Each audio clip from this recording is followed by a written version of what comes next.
አልቻለችም ጋይስ። ኩዌት ብቻ አይደለችም ጆርዳንም ስትቀጠቀጥ ነው ያደረችው። ኢራን መጠን ሰፊ የሆነ በአሜሪካ ንብረቶች እንዲሁም ደግሞ የጦር ቤዞችን ኢላማ ያደረገ ጥቃት የሰነዘረች ሲሆን በኳታር ግን እስካሁን ድረስ ታይቶ የማይታወቅ ጥቃት እንደተሰነዘረ ነው እየተነገረ የሚገኘው። የኢራን አይአርጂሲ ወይም ደግሞ የኢራን እስላማዊ አብዮታዊ ዘብም እንግዲህ እንዳስተላለፈው መልእክት ከሆነ አሜሪካ በሆርሙዝ ሰርጥ ላይ የምታደርገውን ጫና እንዲሁም ደግሞ የሆርሙዝ ሰርጥን ለመቆጣጠር የምታደርገውን ጥረት የማታቆም ከሆነ አሁንም ጥቃቱ ይቀጥላል። በተለይም ደግሞ መነሻቸውን ከገልፍ ሀገራት የሚያደርጉ ወደ ኢራን የሚሰነዘሩ የአሜሪካ የጦር ቤዞች ማለት ነው ኢላማ እንደሚደረጉ ነው ኢራን መግለጫዎችን እያጋራች የምትገኘው። እጅግ በጣም ከባድ የሆነ ጥቃት እንዲሁም ደግሞ እስካሁን ድረስ ታይቶ የማይታወቅ የተባለ ጥቃትን በዛሬው ዕለት የሰነዘረች ሲሆን ለተከታታይ ሁለተኛ ቀናት ላይ እንግዲህ ይህንን ጥቃት መሰንዘሯን ቀጥላለች። በትላንትናው ዕለት ቀደም ብዬ እንደነገርኳችሁ 5 ሀገራት ላይ ጥቃት የተሰነዘረች ሲሆን በዛሬ ምሽቱ ማለት ነው 3 ሀገራትን ኢላማ ያደረገ የአሜሪካ የጦር ቤዞችን መደብደቧ ነው እየተነገረ የሚገኘው። አሜሪካ ስለዚህ ምላሽ ትሰጣለች ወይ? በሆርሙዝ ሰርጥ ላይም ጫናዎች እየበዙ እየመጡ ይገኛሉ። እጅግ በጣም አሳሳቢ ሁኔታ ላይ ደርሷል። በዚህ ጉዳይ ላይ ተጨማሪ መረጃ የማገኝ ከሆነ አጋራችኋለሁ።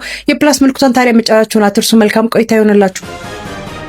የብቻር ለመውጣቱ እጅግ በጣም ከፍተኛ ደረጃ በመድረሱ ምክንያት ወደኛ ወደ ኢትዮጵያም ተጠግተዋል ሁኔታዎች። በኢራንና በአሜሪካ መካከል ምን እየተፈጠረ ነው የሚሉትን ነገሮች ሰብሰብ አድርጌ ወደ እናንተ ላድረስ። ሌሊቱን ኢራን በአሜሪካን ቤዞች ላይ ማለትም በአረብ ሀገራት 3 ሀገራት በሚገኙ ቤዞች ላይ በኩዌት፣ በባህሬን፣ በጆርዳን ላይ በሚገኙ የአሜሪካን ቤዞች ላይ ከፍተኛ ጥቃትን ስትሰነዝር አድራለች። እነዚህም ጥቃቶች ጦርነት ውስጥ እንደገቡ የሚያሳዩ መረጃዎች ናቸው ተብሎ እየተነገረ ይገኛል። ከፍተኛ የሆኑ ጥቃቶች ከዚህ በፊት በጦርነት ውስጥ የተመለከትናቸውን ጥቃቶች ነው ኢራን የሰነዘረችው በብዛት በመተኩሳቸው ሚሳኤሎችም እንግዲህ እንደዚህ አይነት መልእክቶች ማለትም ከዚህ በፊት በጦርነት ውስጥ የተመለከትናቸው መልእክቶች እያረገች ነው እየላከቻቸው ያሉት። የአሜሪካኑ ፕሬዝዳንት ዶናልድ ትራምፕ እኛ ላይ ጥቃት የሚሰነዝር ከሆነ እኛም ጥቃት የምንሰነዝር ይሆናል ብለው እንግዲህ እንደዚህ አይነት መልእክት የያዙ ሚሳኤሎችን እየላኩ ይገኛሉ። ታዲያ የብቻ ዓለም ሁለቱ ሀገራት ወደ ጦርነት ገብተዋል ተብሎ የተባለለት ነገር ተፈጽሟል። ይህም እንግዲህ ኢራን እንደተናገረችው አሜሪካና ኢራን ከተስማሙበት ስምምነት ራሷን ማግለሏን ተነግሯል ተብሏል። ይህ እየተዘገበ ይገኛል። የአሜሪካን መንግስት እንግዲህ በኢራን ላይ የሚያደርገውን ጥቃት አጠናክሮ ቀጥሏል። ድሮ ለሊት የሚያደርገውን ጥቃት በአሁኑ ሰዓት እንግዲህ በቀንም እያደረገው ይገኛል። ሲትኮም እንደተናገረው ከሆነ ከሰዓታት በፊት በኢራን ላይ ከፍተኛ የሆነ ጥቃት መሰንዘር መጀመሩን በአሁኑ ሰዓት አሳውቋል። ከደቂቃዎች በፊት እንደምትመለከቱት ታዲያ በተጨማሪ ያለ ኢራን ፍቃድ የሆርሙዝ ሰርጥን ተጠቅሞ ሲተላለፍ የነበረ ነዳጅ ጥሎ ሲያልፍ የነበረ አንድ መርከብ እንደምትመለከቱት ተመቶ ሰምጧል። ታዲያ በዚህ ውስጥ የነበሩ 23 ሰዎች ማለትም ሰራተኞቹ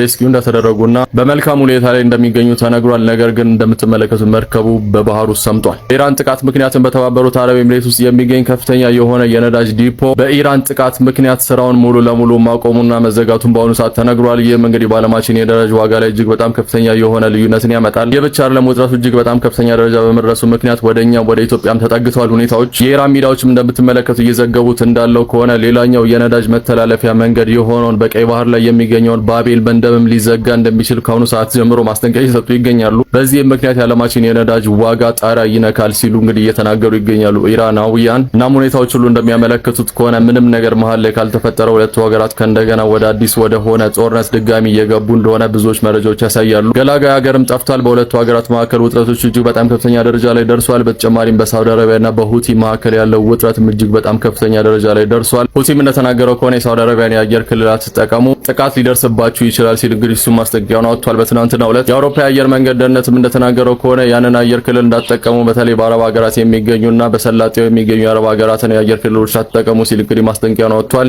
የእስራኤሉም ጠቅላይ ሚኒስትር ቤንያሚን ኔታንያሁ በመጪው ቀናት ወደ አሜሪካ እንደሚያመሩና ከአሜሪካኑ ፕሬዝዳንት ዶናልድ ትራምፕ ጋር እንደሚነጋገሩ ተነግሯል። ይህንም ተከትሎ ምን ሊመጣ እንደሚችል እንግዲህ ከሰሞኑ የምንመለከተው ይሆናል። የሁለቱ ሀገራት ውጥረት እንዲሁም የአካባቢ ውጥረት እጅግ በጣም ከፍተኛ ደረጃ ላይ ደርሷል። ብሩክ ነኝ። ፎሎና ላይክ ማድረግ እንዳስረሱ ይህ መረጃ እንዲደርሳችሁ። ብዙ እቅዶቻችን ያልተሳኩልንና እንዲሁም ደግሞ የምንፈልገውና የምንሻውን ነገር እንዳናገኝ ያደረገ ነገር የእርስ በርስና እንዲሁም ደግሞ የውስጥ ሽኩቻዎችና ማባላታችን ነው ሲሉ ጠቅላይ ሚኒስትር ዶክተር አብይ አህመድ ዛሬ ገልጸዋል። ጠቅላይ ሚኒስትር ዶክተር አብይ አህመድ የአጠቃላይ ሀገራዊ የምክክር ኮሚሽን የመክፈቻ ንግግር ባደረጉበት ወቅት የቀይ ባህር ወሰንን እንዳናገኝ ያደረጉን ጣልቃ የገቡ አካላት ናቸው። እነሱም ደግሞ የውስጣዊ አለመስማማታችንና እንዲሁም ደግሞ ግንኙነታችን መሻከርና የእርስ በርስ ግንኙነታችን እጅግ በጣም የሻከረና ያደፈ ከመሆኑ ጋር ተያይዞ ነው ብለዋል። ጠቅላይ ሚኒስትር ዶክተር አብይ አህመድ እነዚህን የውስጣዊ ጉዳዮቻችን ፈተን በአጠቃላይ ወላጆቻችንና ቀድማዮቻችን ያላገኙትን ነገር ቀጣይ ልጆቻችን እንዲያገኙ የሚያስችል የሀገራዊ የምክክር ኮሚሽን ያደረገውና እንዲሁም ደግሞ የሄደበት ርቀትና ልቀት የሚያሳይ ነው ብለዋል። በሚቀጥሉት እንግዲህ የሚገኘው ትውልድና እንዲሁም ደግሞ ልጆቻችን እጅግ በጣም ተስማምተው ተፈቃቅረውና አንድነትን መስርተው ለሀገራቸው የሚዋደቁበትና ሀገራቸውን ከበለጸጉ ሀገራት ተርታ የሚያሰልፉ የኢኮኖሚ ባለቤት የሚያደርጉ ትውልድ እንዲፈጠር ሀገራዊ ምክክር ኮሚሽን አስፈላጊ ነበረ። ይሄም ደግሞ ባለፉት ዓመታት ላይ ሲደረግበትና ጥናት ሲደረግበት የነበረው ነገር ፋይናላይዝ ተደርጎ ወደ ፌዴራል መምጣቱ እጅግ በጣም አስደሳች ነው። ይህም ደግሞ ለልጆቻችን ቀጣይ የምናወርሰው ትልቅ ታሪክ ነው ብለዋል። ይህን ተከትሎ ጠቅላይ ሚኒስትር ዶክተር አብይ አህመድ የውስጥ ለውስጥ ግንኙነታችንን አጠናክረን አንድነታችንን አሳምረን እንዲሁም ደግሞ በአንድ ላይ ቆመን የቀይ ባህርና እንዲሁም ደግሞ ተደራሽ የባህር ወደቦቻችንን የማሳካት ህልማችንን ማንም ሊያስቆመን አይችልም።